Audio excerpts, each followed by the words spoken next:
Oferecimento: Nadai Ferro e Aço, 1238327124, Ubatuba, São Paulo.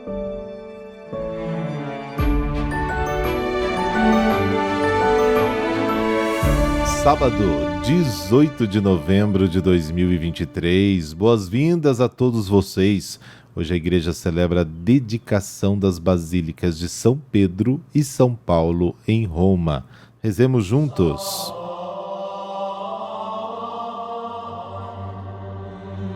Pelo sinal da Santa Cruz, livrai-nos Deus, nosso Senhor, dos nossos inimigos. Deus onipotente e eterno, luz esplendorosa e dia que não termina. Nós os pedimos nesta manhã que, vencidas as trevas do pecado, nossos corações sejam iluminados com o fulgor da vossa vinda. Amém.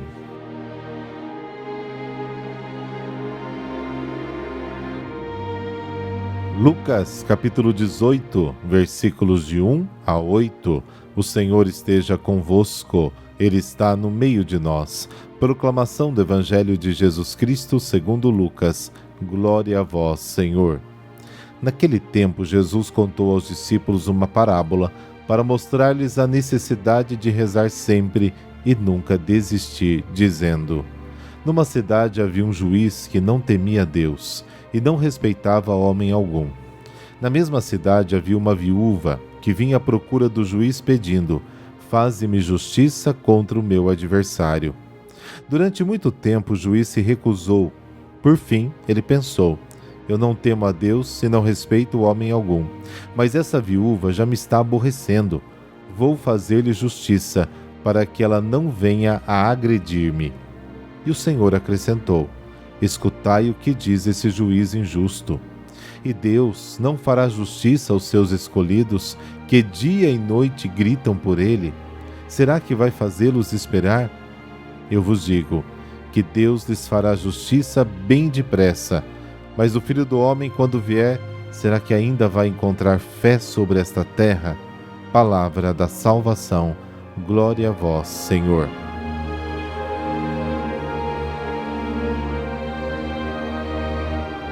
Rezar não é opcional, mas um dever.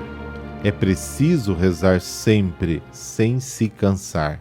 O perigo de desanimar é quase inevitável na oração, porque o interlocutor é invisível e incontrolável e quase nunca se pode ter certeza material da sua escuta e da sua resposta, a menos que você acredite firmemente que Deus o ama. E nesse caso, todas as dúvidas e problemas desaparecerão. Podemos sempre rezar, porque a oração não se sobrepõe às nossas ações, mas as ilumina e as orienta para o seu fim.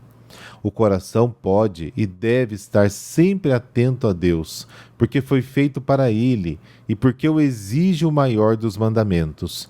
Amarás o Senhor teu Deus de todo o teu coração, de toda a tua alma, de todas as tuas forças e de toda a tua inteligência. Lucas capítulo 10. A oração é importante porque é o desejo de Deus e o Deus amor não deseja nada mais do que ser desejado e amado. O nosso pecado, que é o distanciamento de Deus, é destacado sobretudo na oração. A oração pode ser um momento de tédio ou de alegria, de desgosto ou de satisfação da nossa fome e sede de Deus. Tudo depende se amamos de fato a Deus. Para rezar é preciso, acima de tudo, ser humilde e sentir-se pobre e necessitado. Deus realmente ouve a oração do oprimido. Ele não negligencia o apelo do órfão nem da viúva, quando ela se desabafa em seu lamento. Quem venera a Deus será acolhido com benevolência. Sua oração chegará até as nuvens. A oração do humilde penetra nas nuvens até que de fato chegue lá, e não se satisfaz se não chega lá. Não desiste até que o Altíssimo intervenha, dando satisfação aos justos e restabelecendo a equidade, como diz Eclesiástico capítulo 35. Se um homem tão perverso como o juiz da parábola foi capaz de atender aos pedidos insistentes da viúva, Deus, que é justo e misericordioso, não responderá prontamente às orações dos seus eleitos, que clamam a Ele dia e noite, para que é sempre sem se cansar? Certamente, na verdade, a intervenção de Deus, ao contrário da do juiz, é repentina e eficaz. Esta passagem do Evangelho de hoje é um convite à confiança, ao otimismo. A pergunta com a qual termina o Evangelho de hoje nos convida a assumir uma postura sempre renovada em relação a Deus. O apóstolo Paulo esperava com confiança a morte e o julgamento, porque tinha guardado a fé. 2 Timóteo capítulo 4. Este é também aquilo que desejamos para nós e para todos.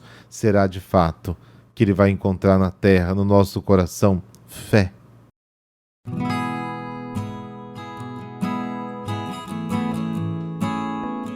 Dedicação das Basílicas de São Pedro e de São Paulo.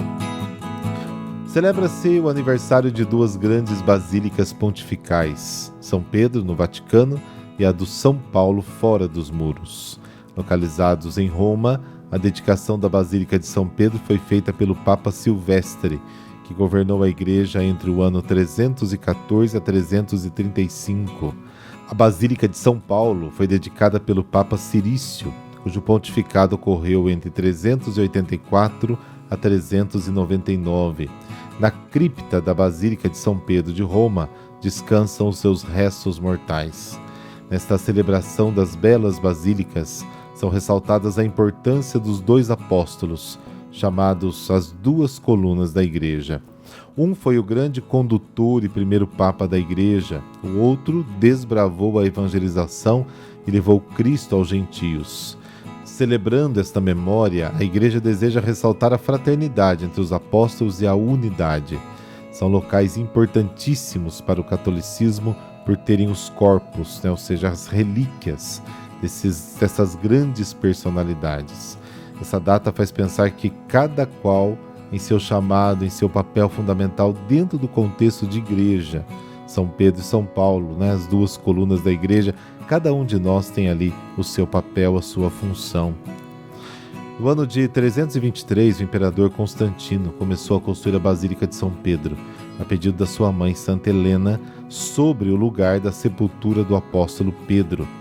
Durante o pontificado de Júlio II, a antiga igreja de São Pedro foi demolida e construída outra. Inspirada na memória do príncipe dos apóstolos, foi desenhada por Bramante em forma de uma cruz grega, que correspondia aos ideais da Renascença. Em 1506, a pedido do Papa Paulo III, o gênio imortal de Michelangelo construiu a famosa cúpula. Entre 1546 e 64, mas não conseguiu completá-la antes da sua morte.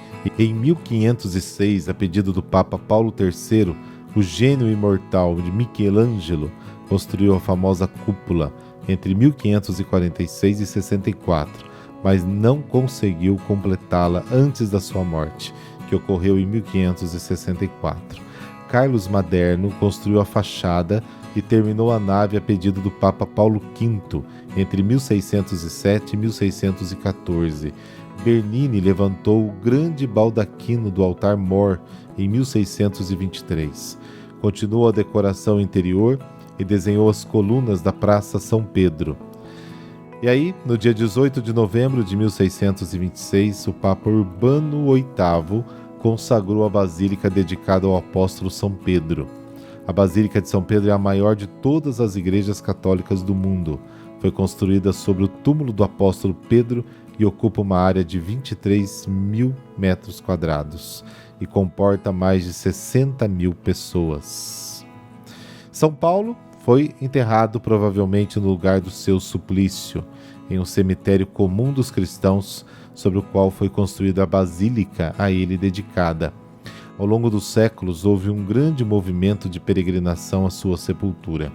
A partir do século XIII, data do primeiro ano santo, a Basílica de São Paulo, fora dos muros, por se encontrar fora da porta da cidade eterna, fez parte do itinerário do ano jubilar, para se obter indulgência plenária.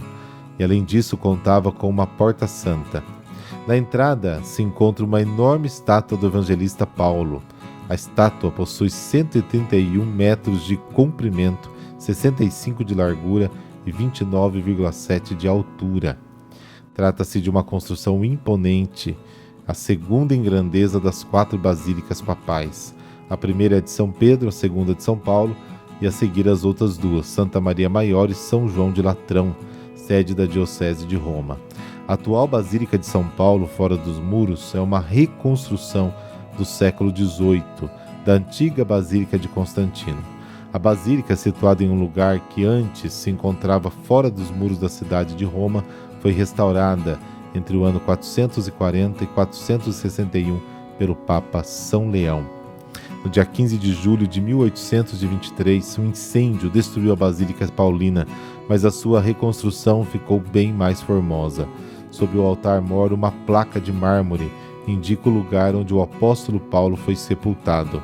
Ali está escrita a seguinte frase: Paulo, apóstolo, mártir. O Papa Pio IX quis que a dedicação da Basílica de São Paulo fosse no mesmo dia da Basílica de São Pedro, no dia 18 de novembro.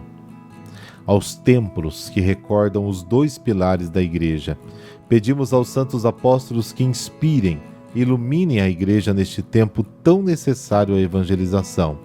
Conduzi o nosso Papa nos caminhos que Deus lhe pede, desafios tão difíceis da atualidade, e concedei que seja fiel até o fim. E aos leigos, dai o amor e zelo pela Igreja. Amém. Abençoe-vos o Deus Todo-Poderoso, Pai, Filho e Espírito Santo. Amém. Bom sábado e muita luz para o seu dia.